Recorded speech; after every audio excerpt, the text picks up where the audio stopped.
Chinmayam vyapya sarvam त्रैलोक्यं सचराचरं तत्पदं दर्शितं येन तस्मै श्री गुरवे नमः।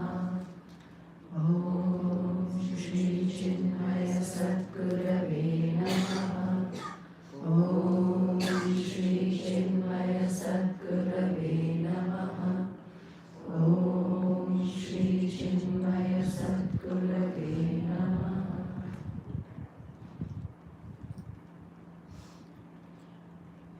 Salutations to Shukdev Maharaj, Vedavyasa, Narad Muni, Sutta, and all the great teachers of the Bhagavatam and the Sri Bhagavatam itself.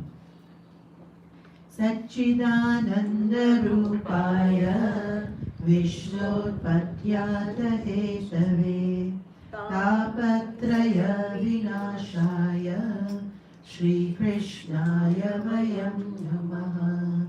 Shri Krishnaya Vayam Namaha.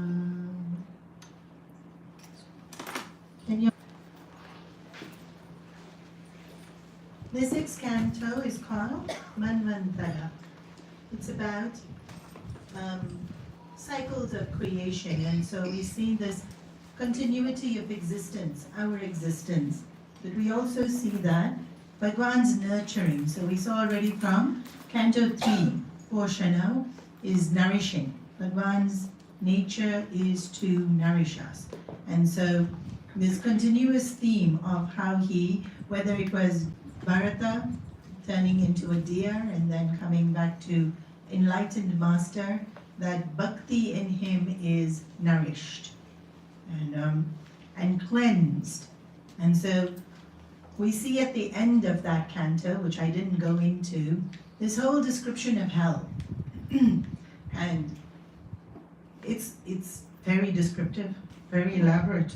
And in fact, it said that when Shukdev Maharaj was listening to this description, he got really sad, listening to the sufferings that we go through to hell, in hell.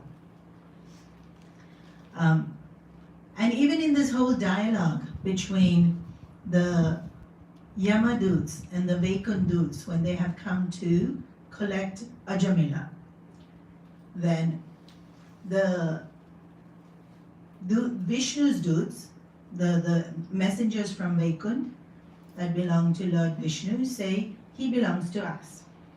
And the Yamadoots, who have been well versed in Dharma, who have learned all the laws, say no, he has to definitely go to hell because of his karmas.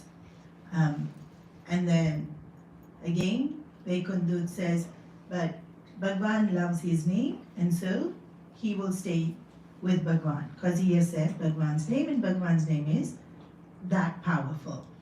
And then the Yamadoots say, but it's not like hell is a bad place. Technically, it's not. And they very clearly say, for Papa to get cleansed, they have to go through purification. And that's all that hell is. Like, why are you stopping him from going to hell? Because he'll just come back purified. And so let the natural order of things happen so that he can progress. And they answer, no, he's remembered Bhagwan, and so he's pure already. And this is true. If he's remembered Bhagwan, he's pure already. And so the last thought you think when you die is the thought that counts, especially if it's for Bhagwan, because after that you can't do sin. The reason it doesn't work with us is we say Bhagwan's name, and then the very next thought we have is some anger, some fear. Why the AC is in there? Some. Like we have this beautiful thought that completely cleanses us, and the very next thought. Or it will be a trace of pride, a trace of insecurity, a trace of something, and so the papa accumulates again. But if the very last thought you think is Bhagwan, and you're purified, and you haven't been able to do anything else, you're pure. And so then, the Yamaduts have to, logic is very sound, and then they go back to Yamraj and they scold Yamraj. You didn't tell us there were all these exceptions to all these rules. We looked bad going there trying to take him and had to fight with him. And Yamraj smiles. And the Yamaduts really thought Yamraj was the ultimate power, because actually in a way death is the ultimate power. How few of us can be able to say that we can look death in the face and more than that even conquer death, or to be able to argue with death? We have no chance. And so they're so used to death having this absolute power.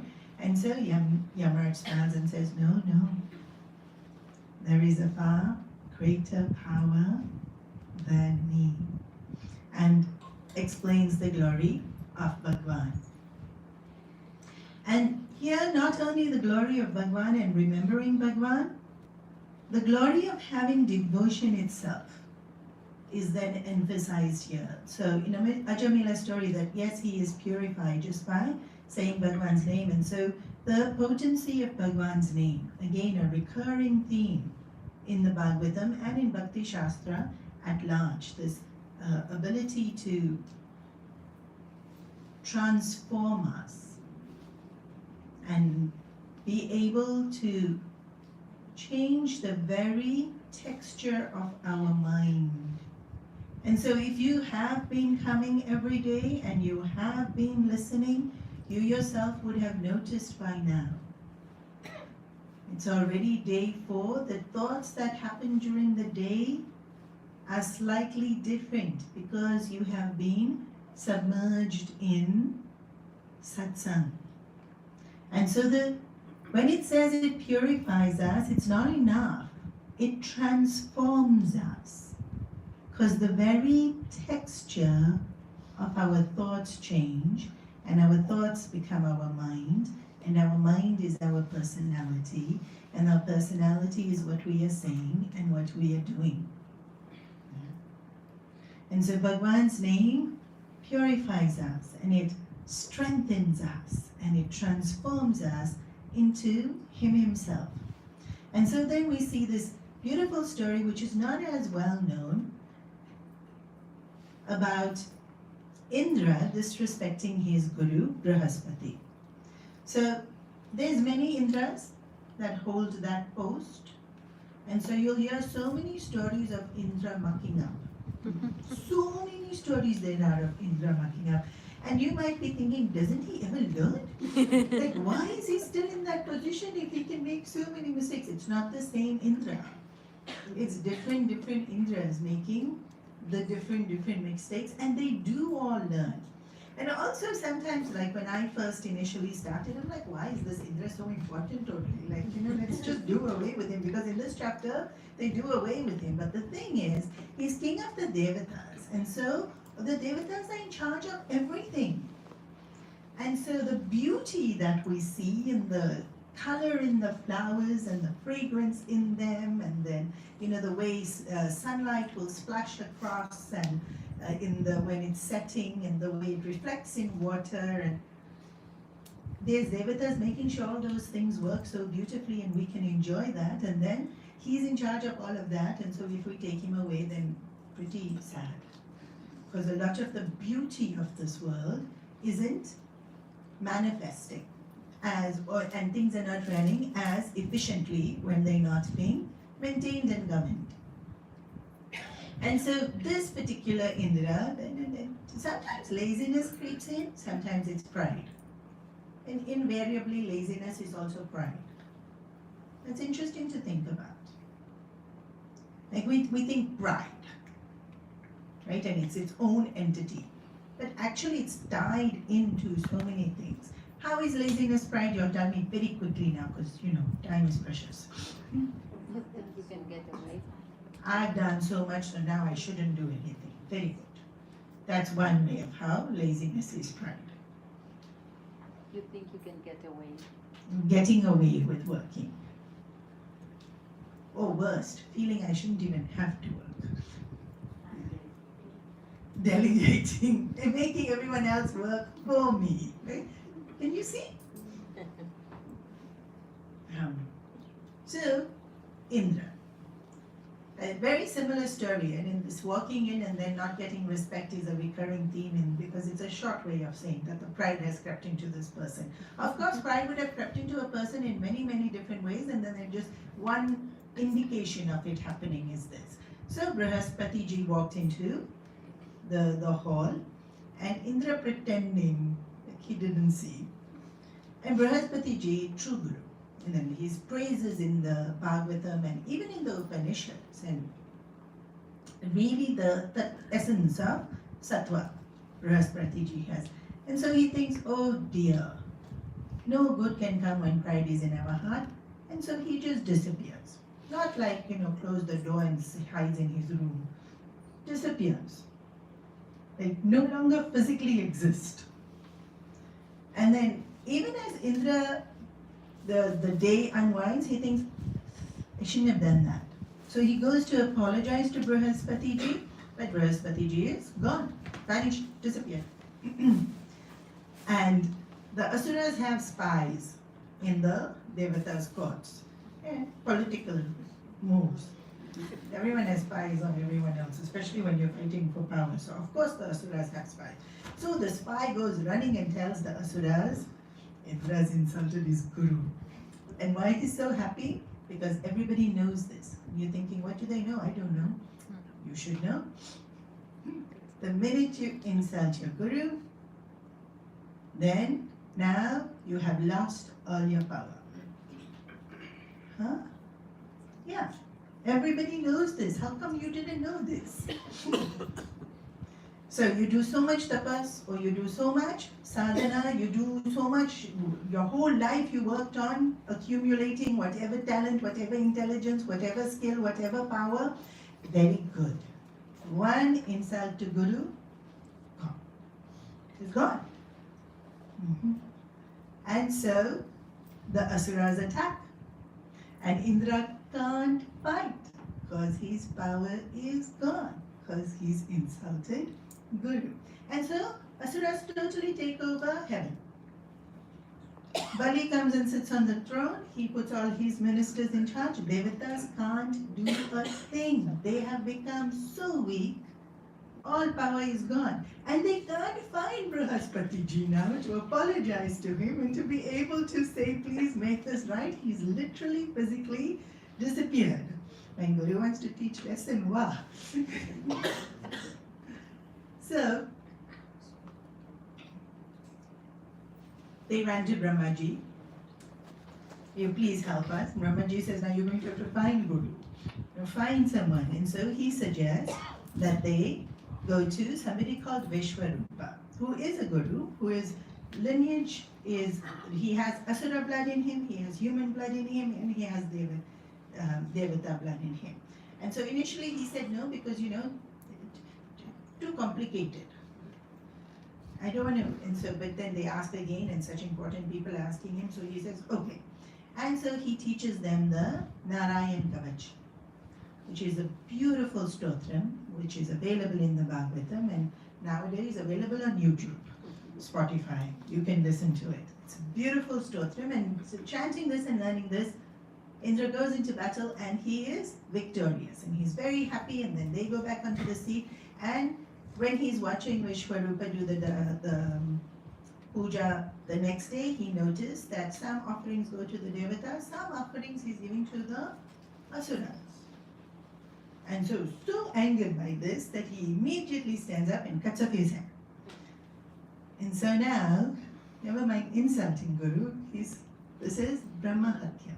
And there's a Devi just in charge of this Papa, and she is ferocious.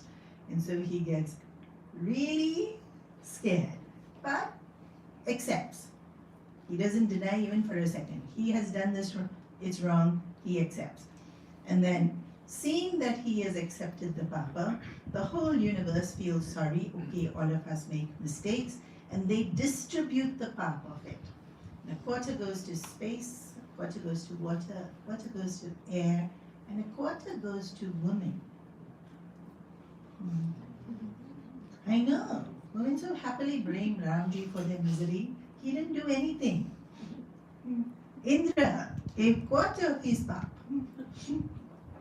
And when everyone accepted so that he can continue to rule. But now, Vishwarupa's father, of course, furious that his son has been killed, does a yagna just to create a demon to kill Indra. And so we'll see this theme more so in Mahabharata than in the Bhagavatam. But somebody does something, then somebody wants to take vengeance. Then they take vengeance, and then the person they take vengeance on, then they get upset, and then they want to take vengeance. And then it becomes this endless cycle until somebody has to have their mind be in a more sattvic state of being and then put an end to it. But for now, Traksha, who is Vishwarupa's father, is made this humongous heaven, and out of the heaven comes Vritasura, who is incredibly powerful at deluding. So even the moment he comes out of the heaven, everybody in the room already is clouded in their thinking. Today what we call brain fog, times 5. Just by this Vritasura being around.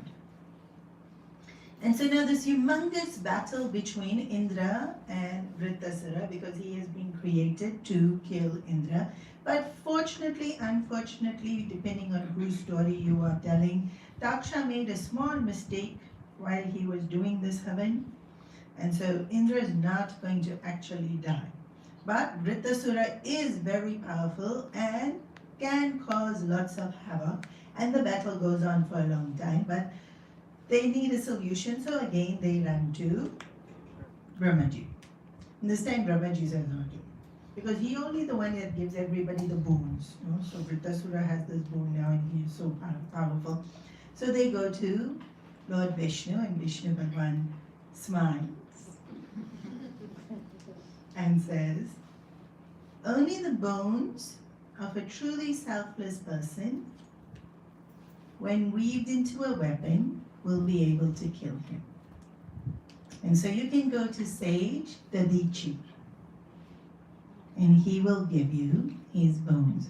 Now some of you know the story because when we do the Hanuman Chalisa, when Hanumanji is hit by the Vrajra, to talk about how powerful Hanumanji is, we explain how the Vrajra was made. So the Devatas go to Sage Dadichi and says, it's very embarrassing, but we've come to ask you for your bones. Just like that. Just in one line it's very embarrassing, but please give us your bones. But they go on further to say, deluded people like us see only our own sorrows and don't see the sorrows of others and will ask for help, not thinking about the sorrow we cause the person we asking help from. They even know this. By asking him for his bones, they're causing sorrow. And so, asking for help, not thinking of how much sorrow you're causing the other person, asura quality, not devic quality, but these are devatas.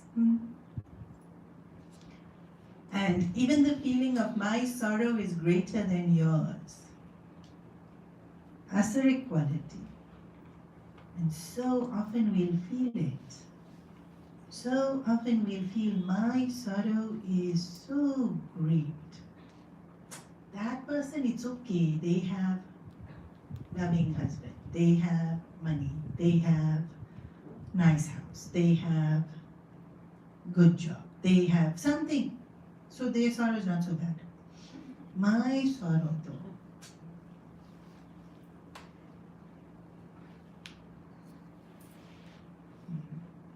In that she replies, first he teases them a little bit and talks about everybody's body is so precious to them. How can you ask me for my body? This is all teasing back and forth, and he gives lots of gyan about attachment to body. And then finally he laughs and says, because he was such a great devotee of Lord Shiva, that he was, and his siddhis were incredible. He was able to teach even when he didn't have a body. He could talk through whichever creature he chose.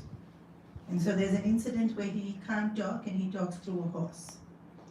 And so he happily gives us his body, saying, the purpose of life is service. And so if it's my bones that are going to serve, here. Truly selfless person. Now you can imagine how powerful that tapasyacharya is, that purity is.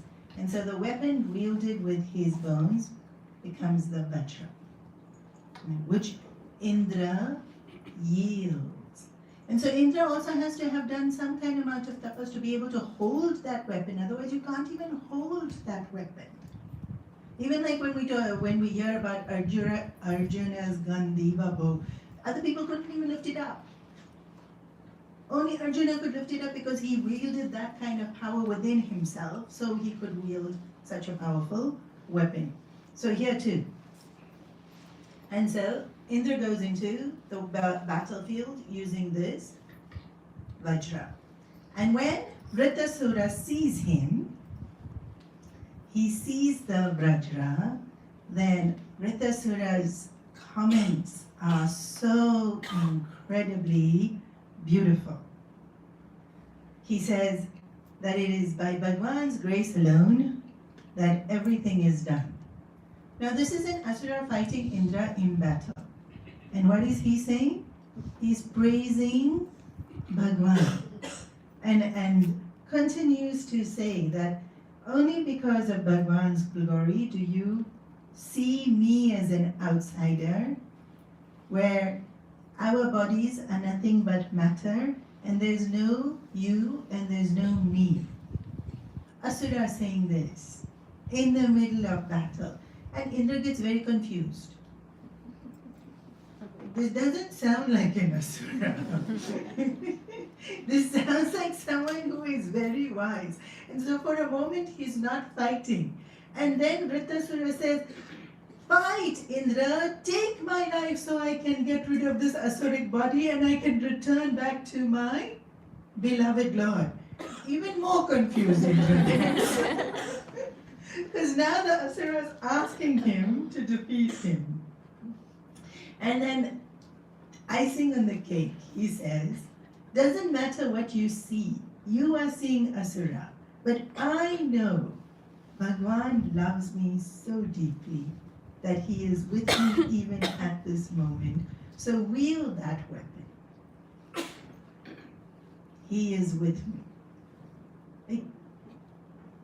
This conviction and certainty of Bhagwan's love that we see in Vritasura, we all only great devotees. live with this kind of absolute faith. And again he will say. So then he goes into an asuric mood, and Indra has to chop off one hand and chop off this, and then so much fighting, and then again he comes into sattvic mood. And then again he will say something like, I don't desire moksha, I don't desire to be born again, I desire only to be a servant of Bhagwan. Actually, no, not even your servant, Bhagwan. That's too easy. Let me be the servant of your servant. And then again, Indra would stop fighting. Because you don't want to fight already. And then suddenly, somewhere in Indra's head, he's thinking, already one Brahmin I killed, one Brahmin I've offended. This one here also seems to be like a Brahmin. Maybe I shouldn't be fighting with him, because already one Brahma Hatya has already been done, and Guru disappeared because I had insulted him. And so now he's really scared to hurt this Asura.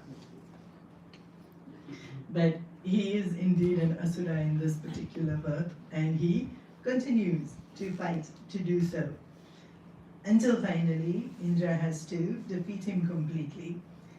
And when he does, when he finally dies, Vritasura's body turns into light. And the light travels up to Vaikuntha and merges with Bhagwan. So now King Parikshit is listening to Shukdev Maharaj narrate this story. And so King Parikshit is waiting for the sentence to finish so he can say, how come? Who is this person? How can he have so much devotion for Bhagwan? And so actually Vritasura is Raja Chikitaketu in a previous life. No, sorry, I didn't say it right. Chitraketu. And then his story is told. So he was a great king, did everything right. His kingdom was flourishing. Narad Muni ji comes, no, not Narad Muni. Angira Rishi comes and says, but you still look sad. And he said, yeah, because I don't have a son. And you're thinking this again. Exactly. Can you imagine what Bhagwan is thinking? This again.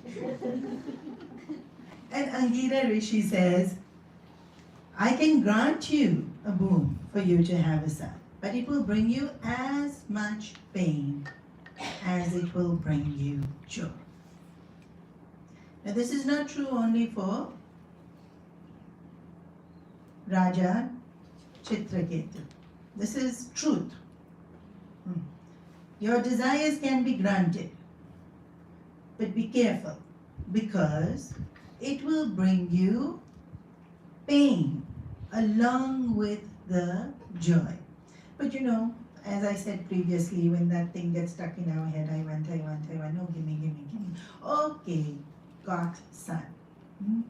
So now he had many wives, and the yajna was done, and the payasam was drunk by one wife. And so then when the son was born, then of course, son was adored by everyone, but then that wife became a little bit more favoritism and more attentiveness to this particular wife, because she's the one that gave the son. So all the other wives got very jealous that, you know, now what are we, chopped liver?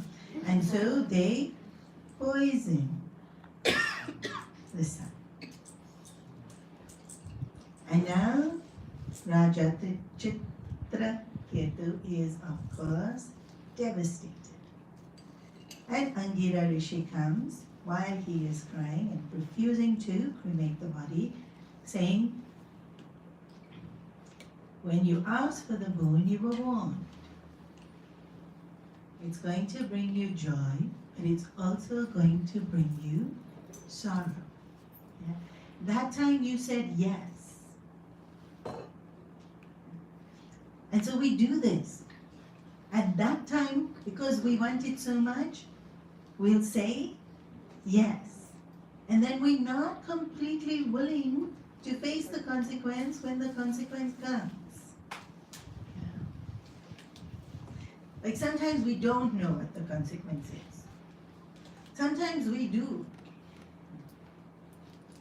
And whether we know what the consequence of one specific thing is or not, we know that in Maya, no object, no person can give us happiness. This much we know because we are born into Hindu homes and we know that this is not our only life and that Bhagwan is supreme and that nothing else matters and happiness is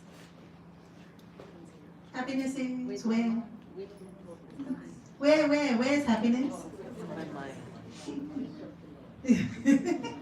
This is terrible. Usually when I ask, everyone knows the answer like this. You're scared to say it? You're scared to say it. Where's happiness? That's more like it. When did you know this? At what age did you know this? You can't even remember, right? You can't even remember at what age you knew happiness is inside. But you knew it. And so anything outside is not going to be giving us complete happiness. It will give, but not complete happiness. Now everybody please take a deep breath and brace yourself for what comes next.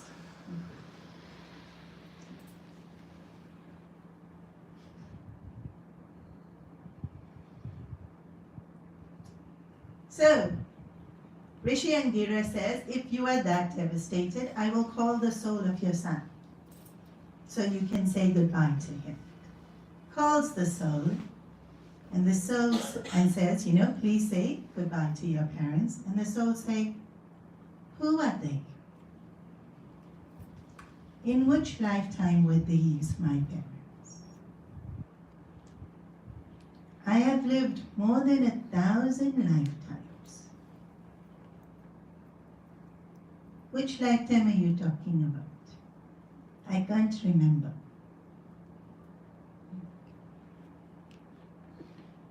Because we have lived 1,000 lifetimes and have so many different relationships. But only one relationship is a constant. Only that relationship we remember. Interestingly, we forget it when we're born. And the minute we leave our body, again we remember only that one relationship. Because we know that's the only one that is constant. Now when Chitra Ketu hears this, immediately all sorrow disappears because he realizes, what am I doing? What am I doing holding on to something that cannot be held onto? Because if it's like trying to catch water or trying to catch wind or trying to catch the clouds, it cannot be held onto. In this world, change is the only constant. Maybe we don't want things to change, but they're going to change. Maybe we want things to change. Wait long enough and they will.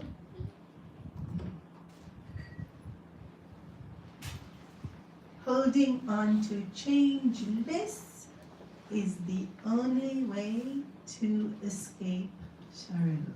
Because everything else we cannot hold on to, no matter how desperately we want to. And so Chitraketu, in that moment itself, because these people have already done lots of tapas prior, done japa prior, and then they get into a desire. And then when something like this happens, which is very confrontational, their clarity of their thinking returns immediately because instantaneously they now have Vairagya and they realize.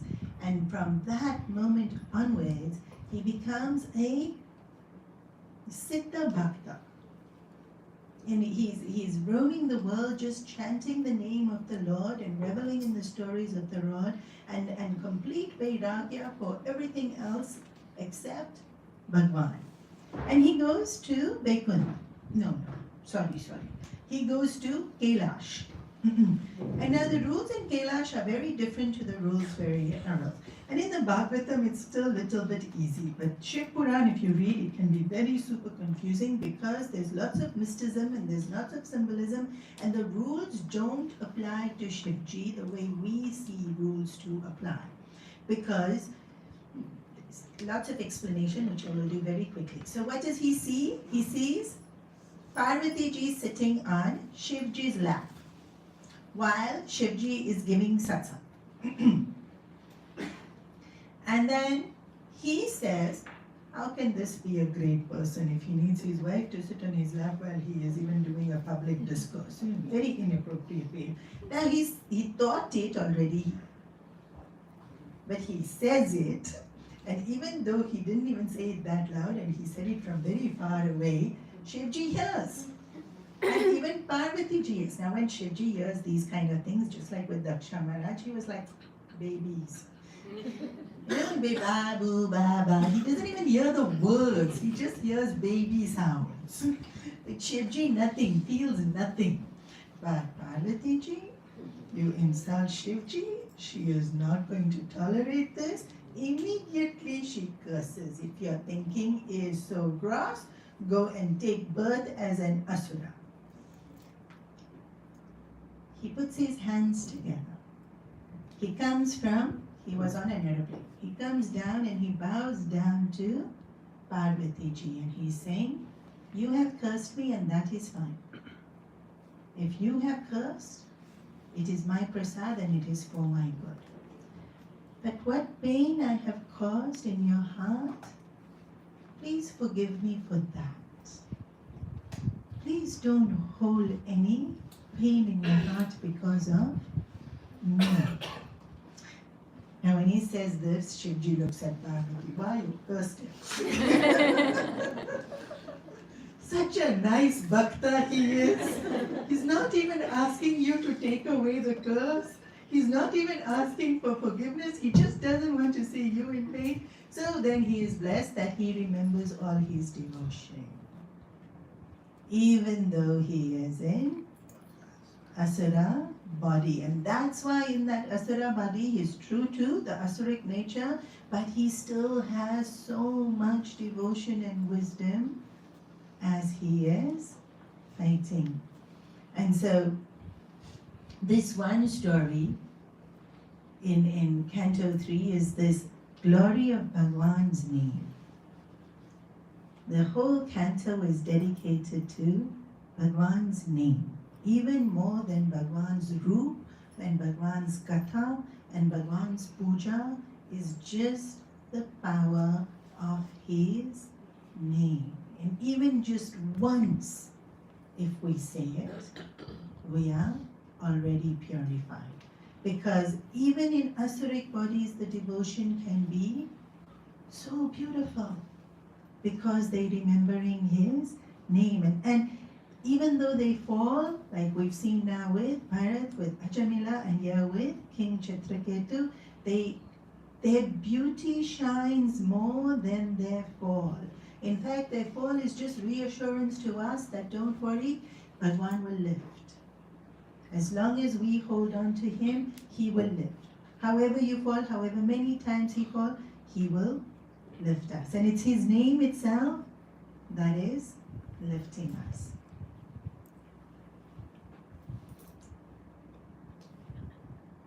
And so, these stories also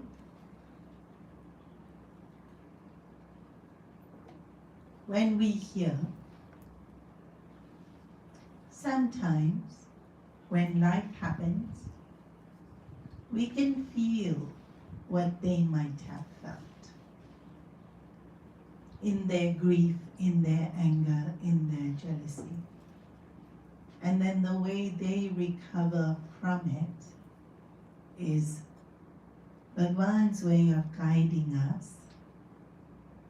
This is how you come out of your pain.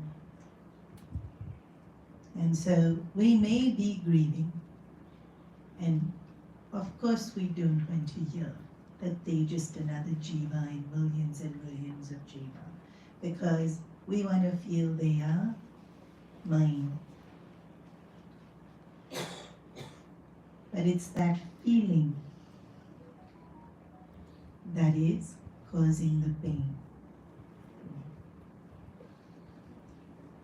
And so instead of holding on to the feeling that something is mine, hold on to the feeling that I am yours.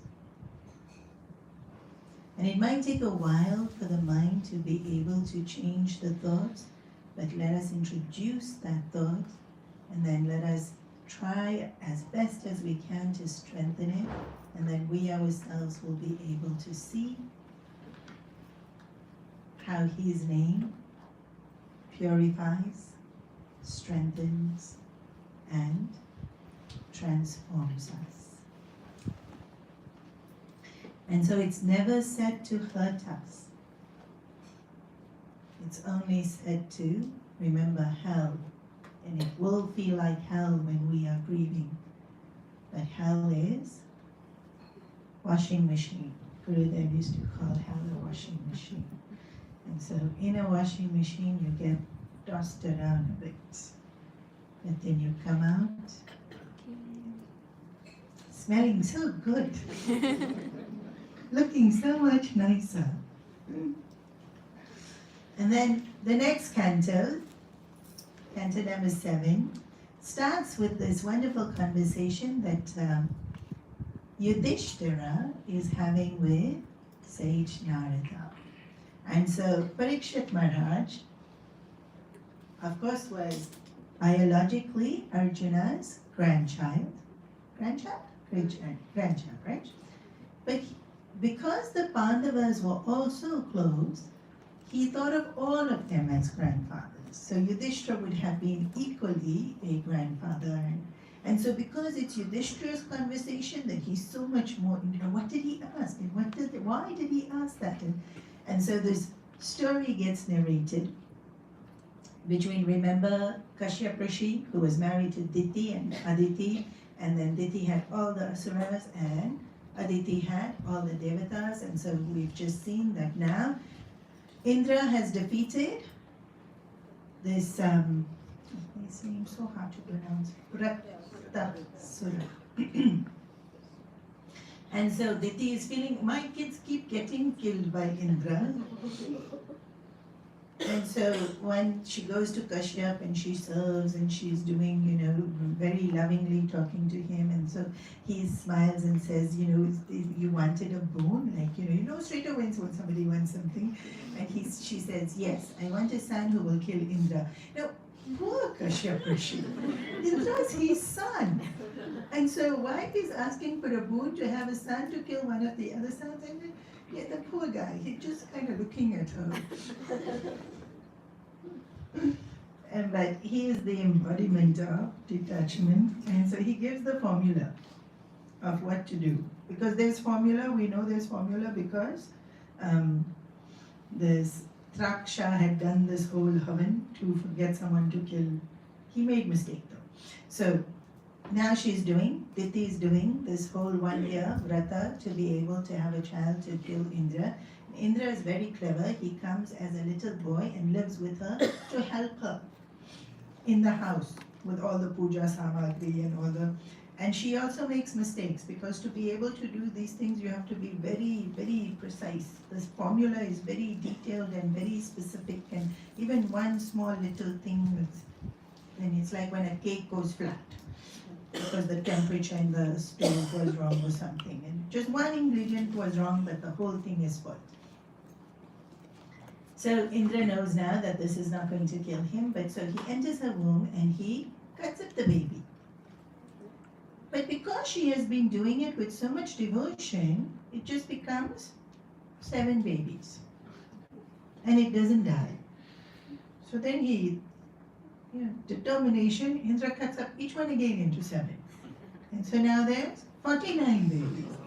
And then he thinks, oh wow, They're really powerful. So he comes out of her womb with the 49 babies and he bows down and calls her mother because now he's come out of her womb. And he says, these are my brothers.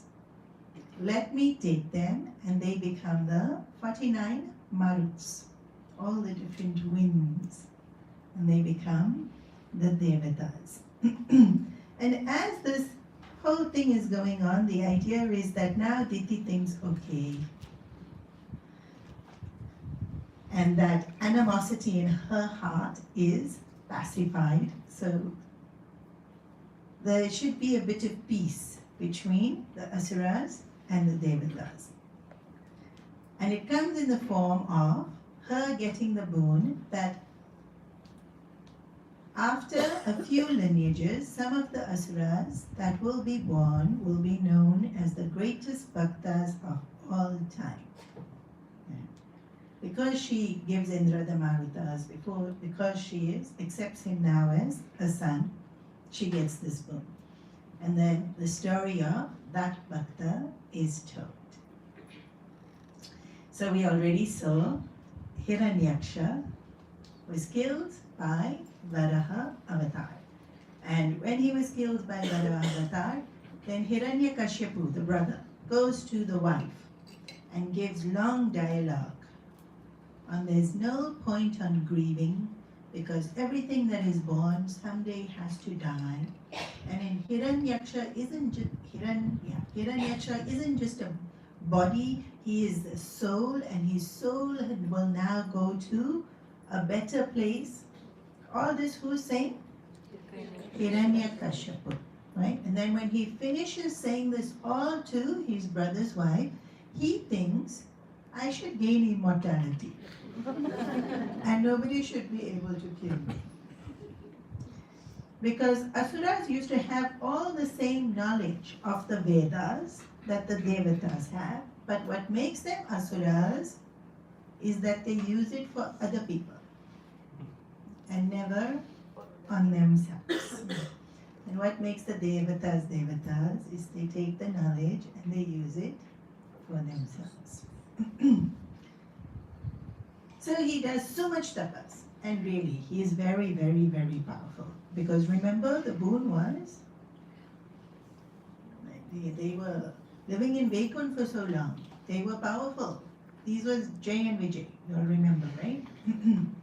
And so when he does tapas, his tapas is also incredibly powerful. And when Brahmaji comes to give the boon, he says, I want to be immortal. Brahmaji says, cannot give you that boon. So he asks for probably the most complicated boon ever. And he tries to think of absolutely any scenario in which he could be killed and then try and negate it. And so he says, I shouldn't be killed on the land, I shouldn't be killed in the air. I shouldn't be killed inside, I shouldn't be killed outside. I shouldn't be killed at night, I shouldn't be killed during the day. I shouldn't be killed by man, I shouldn't be killed by creatures, shouldn't be killed by devata, shouldn't be killed by asura, shouldn't be killed by any kind of living being. No, that you have to take out that. That's the loophole. What else did he say? I shouldn't be killed by a weapon, I shouldn't be killed by disease, I shouldn't be killed by... He does this whole long list of all the ways he shouldn't be killed. And Brahmaji is noting. And then Brahmaji thinks, okay, he missed one of two things. Okay, you can have your boon. And he then goes to the heavens, and poor Indra, he keeps being thrown out. Now this time he's thrown out by Hiranyakashipu, and Hiranyakashipu is ruling over Indralok and makes them all his servants. And they all have to listen because he has the boon. He cannot be killed by the Devatas. And he's very powerful, so some people don't mind so much. Apparently he used to be able to create, like how we watch movies, he used to just and create. So people used to like sitting in his court and watching the movies. Some entertainment for him. And he has 4 sons.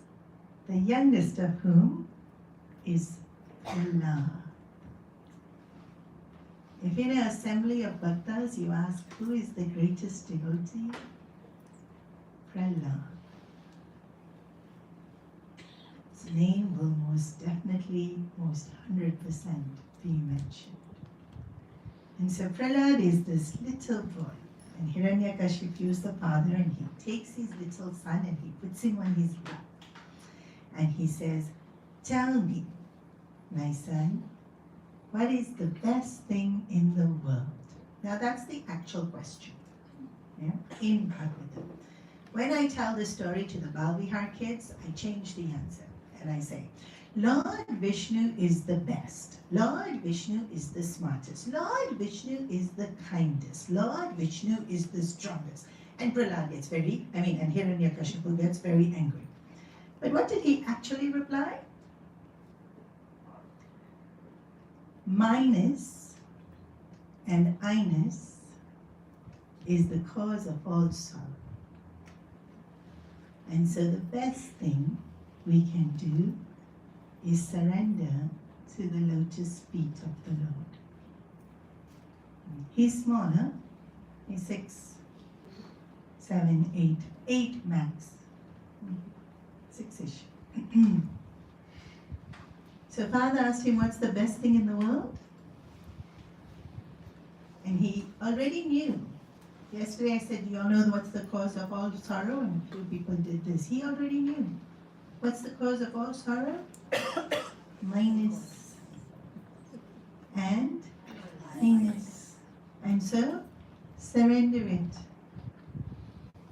to Bhagwan. And Hiranyakashipu starts laughing and says, I have a traitor in the school who's been teaching my child this. Immediately calls the teachers in the school and says, what nonsense is this? Because they have been taught to teach the kids about making money. And they in Balvihar style, they're all supposed to say, Hiranyakashipu is the best. And they chant that in the school, and they revere him, and they praise his power. And so he gives very strict instructions to the teachers of what to teach him. And the teachers, this was so interesting. The teachers teach him, call him, and ask Prahlad, did someone teach you this? What you told your father? Because they also want to know in the school who's this, or who's the traitor. And Prahlad says, between you and, no, a little bit different. What does he answer? Did I mark it?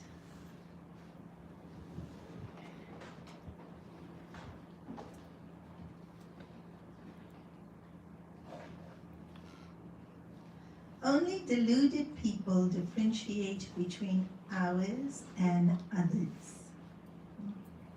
Our faculty of perfection, when we remove, we see only God. Just like magnets attract to iron believes itself, the Lord's wishes draw my mind irresistibly to Him. And then the teachers get really worried when Prahlad answers this. So they sit him down and they go through the syllabus that Hiranyakashipu has given them to teach him. And they are very diligent and they make sure. Prahlad, have you understood? Yes. What did we just say? He will repeat what they just said. Yeah, because the question was, what did we just say? So he'll answer correctly what they just said. And then after a few months, when they get back to Hiranyakashipu, now again, and actually when Hiranyakashipu used to see Prahlad, he used to feel so much love and affection because he was this small, cute boy and he was innocent and he was so pure and so even Hiranyakashipu used to feel so much affection to him. And so then he asked, what's the best thing you have learnt? And Prahlad answers, the Navata Bhakti, listening to the stories of Bhagwan chanting his name, offering puja, surrendering, doing pada seva, and he does this whole Navida Bhakti. He goes through, and as he's talking, Hiranyakashipu's eyes are getting bigger and bigger, and then he screams at the teachers, and the teachers are there shaking, saying, "We never taught him this." And then, but these were Shukracharya's sons. They weren't Shukracharya. And so then they, Shashtang Namaskar to Hiranyakashipu saying, maybe we don't know as much as our father. Our father is coming back in just 2-3 weeks. Maybe our father can solve this problem. And because we don't know how he's learning all these things, we're trying our best, but and so he thought, yes, Shukracharya will come and Shukracharya will fix everything. And they said, let us take him back to school and try again. Take him. And he thought he was solving the problem. But as Guruji says, Prahlad started the first Bal Vihar. Because when he went back to school, he was famous. Every kid had heard about how powerful Prahlad was. How? Because Hiranyakashipu had gotten so angry with Prahlad that in that moment, he threw Prahlad on the ground and said, "Kill him. He's not worth keeping alive." And all the attendants in the courts had all these weapons and they were trying to kill him. But Bhagwan Sudarshan Chakra would block every single attack. And he just sat on the floor, smiling. And nothing's going on. And then Hiranyakashipu tried so many ways to kill him. And in Balvihar class, I'll spend at least 40 minutes describing all the ways. He tries to poison him, throws him in with snakes and an elephant stampede, throws him off a mountain, tries to burn him. So the list is really long of all the ways in which he tries to kill him. And none of it works. And so every time the stories get relayed back, Prahlad was thrown off a mountain and then he turned as light as a feather and he landed softly on the ground without a scratch. And then all the children are thinking, wow. And so of course when Prahlad walks into school, they're all thinking, wow. And so the minute it's break, they all gather around Prahlad and tell him, Prahlad, how are you so powerful? What makes you so strong? What gives you all this magic? And Prahlad said, sit. Let me tell you. And they asked, how? How do you know this? We don't know this. And he says, when Hiranyaksha was killed and Hiranyakashipu went to do his tapas, then the Devatas attacked the Asuras and Narad Muni came to protect his mother, took her to his ashram and she fell asleep, but Narad Muni kept talking and I learned everything while I was still in my mother's stomach from Narad Muni. And so again, these small little kids listening to the story, wow. Do you remember what your mother said, heard when you were in the stomach? No, I don't. But, so, now that he is teaching everything he learned, and the teachers, when they realize that all the kids are chanting, Om Namo Narayanaya, Om Namo Narayanaya, the teachers in the school are getting more and more scared. They want to just run away and live in the forest now. They don't want to have to deal with Hiranyakashipu because they're going to get blamed for all these children chanting Bhagwan's name. And he, because Bhagwan had killed his brother, but he hates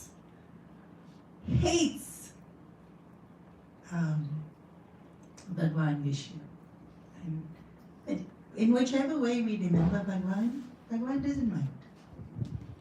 As long as we remember him. It's so compassionate, huh? You remember me with hate? You remember me? Very good. You remember me with anger? You remember me? Very good. You remember me with jealousy? You remember me. That's the bit he holds on to, not even the emotion. And so, anyway, he has to come to free Hiranyakashipu of this asuric body. And so frustrated, he creates an asura called Kriya to now destroy, because Holika has already tried and she was burnt in the fire, and this asura comes. Once again, this Sudarshan Chakra manifests, and whoever's trying to hurt Prahlad, the Sudarshan Chakra chops off their heads. Yeah. And Bhagwan doesn't even come. He just sends the Sudarshan Chakra, and the Sudarshan Chakra is like standing guard. Anyone comes forward towards Prahlad, it acts. And then Prahlad feels sad that all these people have been killed.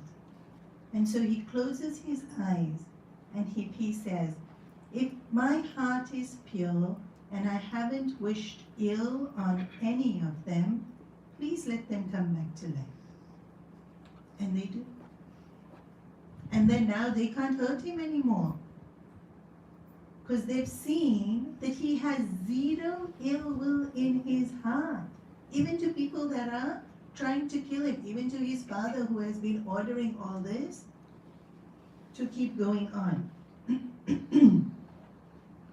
And at that point, Hiranyakashipu gets so upset that he screams at Prahlad that, where is this Bhagwan that you keep talking about?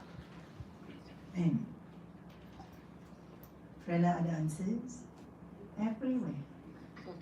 What do you mean everywhere? Is he in this pillar? And Prahlad doesn't have to answer,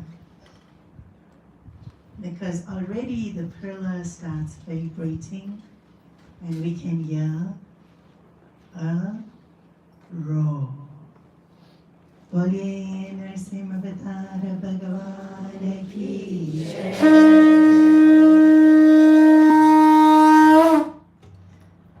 Govinda Govinda Lakshmi Narasimha Lakshmi Narasimha Govinda Govinda Lakshmi Narasimha Lakshmi Narasimha Govinda Govinda Lakshmi Narasimha Lakshmi Narasimha Govinda Govinda Lakshmi Narasimha Lakshmi Narasimha Bhakta Venu Gopala Bhakta Venu Gopala Govinda Govinda Narasimha Deva Govinda Govinda Narasimha Deva Gwana Narasimha Deva Bhakta Prahlada Gwana Narasimha Deva Bhakta Prahlada Govinda Govinda Narasimha Deva Govinda Govinda Narasimha Deva Govinda Govinda Lakshmi Narasimha Lakshmi Narasimha Govinda Govinda Lakshmi Narasimha Lakshmi Narasimha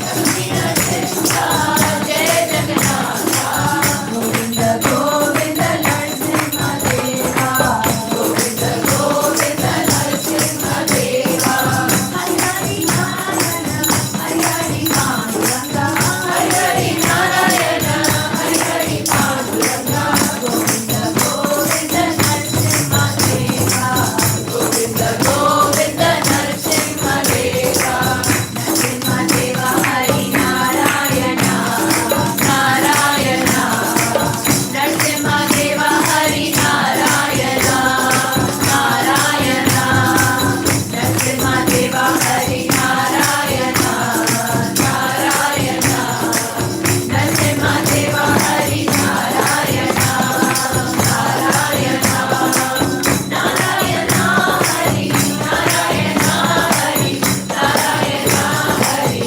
Narayana Narayana Hari Narayana Hari Narayana Hari Narayana Lakshmi Narasimha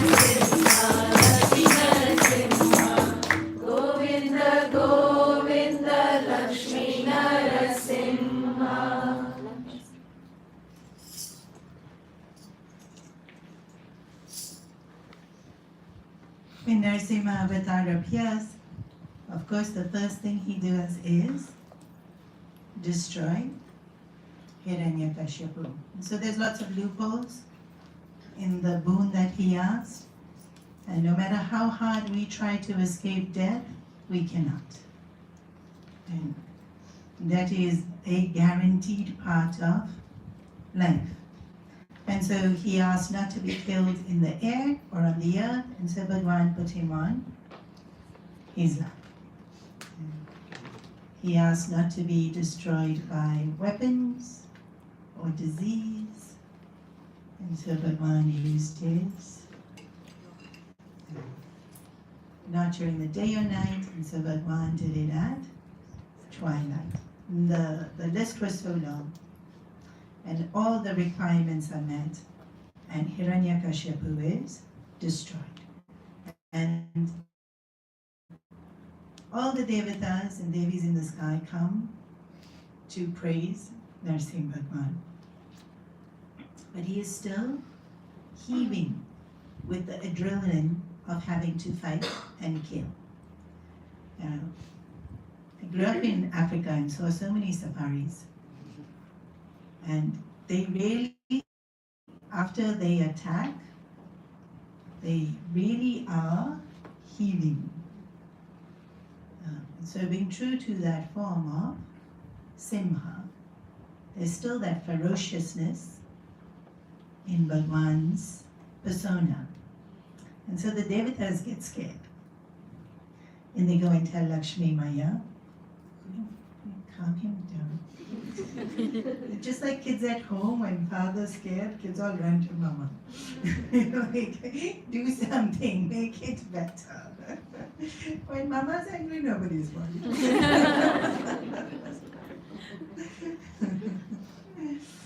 And Lakshmi ji looks at this ferocious form and says, I don't know if I can help, huh? And then Brahmaji sends Prahlad. I remember the first time I heard this story was from Puja Guruji, Swami Chinmaya, and he said, doesn't matter how fierce a lion is, the lion cub will play around his leg or with his beard.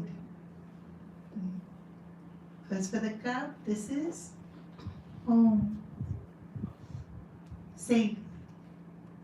The ferociousness is never to the own cub. And so Prahlad, like this little cub, goes and stands near Bhagwan. The minute Bhagwan looks at him, immediately his face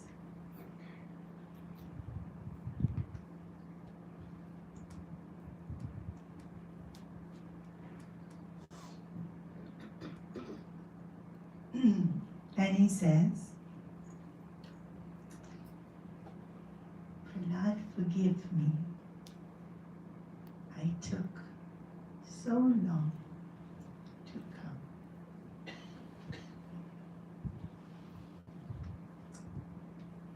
You were troubled so much, and I didn't come earlier. Even though the Sudarshan Chakra was there, even though the poison turned to nectar, even though the elephants didn't even touch one hair on Prahlad's head, Bhagwan says, forgive me. My butt shouldn't be troubled, but you were troubled so much. And Prahlad replies, I know who you are. You are the one that will accept even me, who is born an Asura, and will protect even me when there's nothing good in me. Prahlad says this tenderly.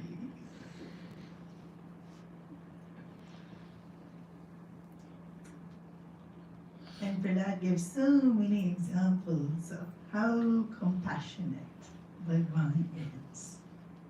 And then finally he says, and why do you have to say this? Because when one knows you, nothing remains to be said. Then Bhagwan, literally like a lion, licks his cub. You know, like sometimes when animals are hurt, then the parents lick them better. Like it's their nurturing and their grooming.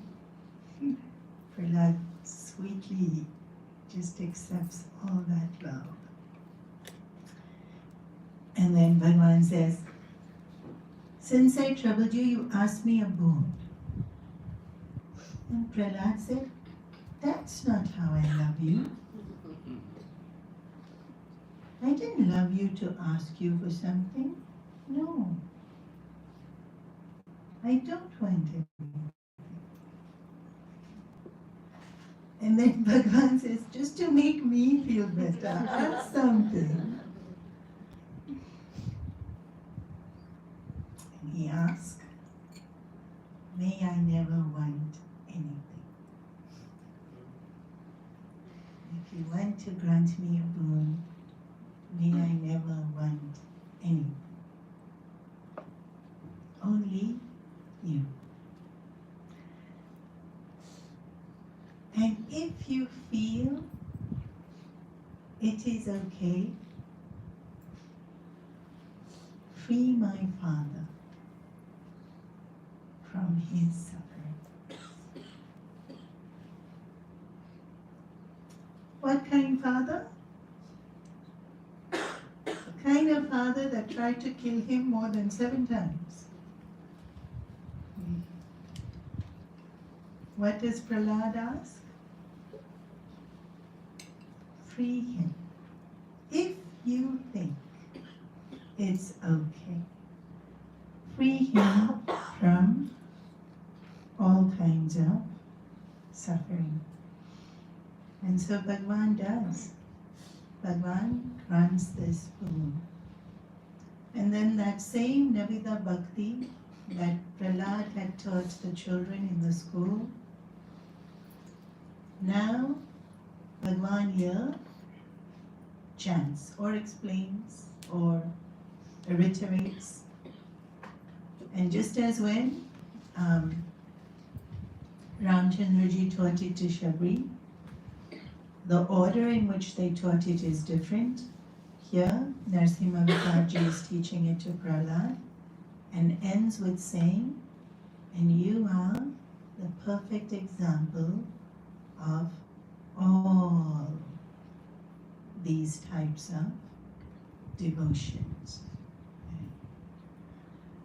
In the Navida Bhakti, listening to Katha is one of the ways in which we can increase our bhakti. Because when we hear stories like this of Prahlad and how pure their minds are, just listening to the story, our minds become pure. And seeing how great their surrender and devotion is, we become inspired to surrender and be more devoted.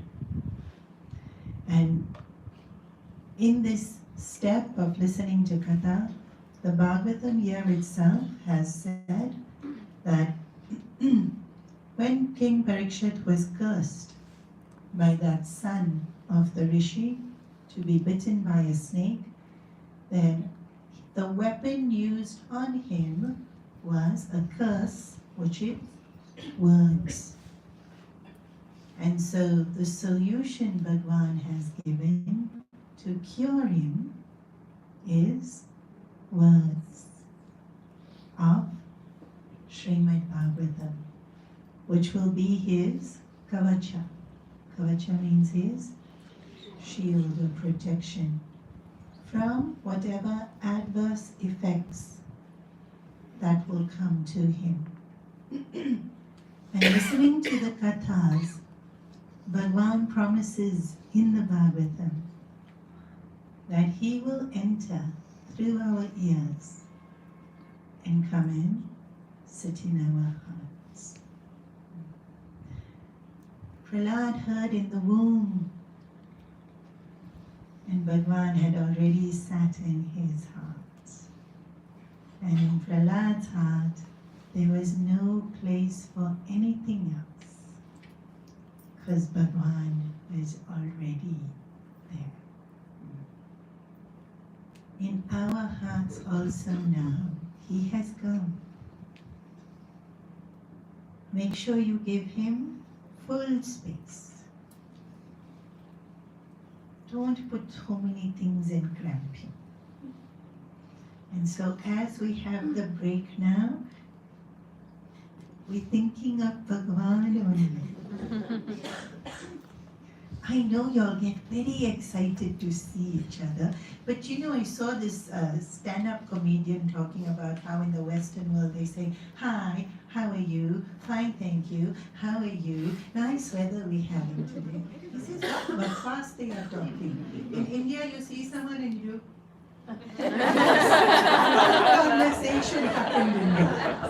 So now also here, when you see your friend, all you have to do is bus. No other conversation needed.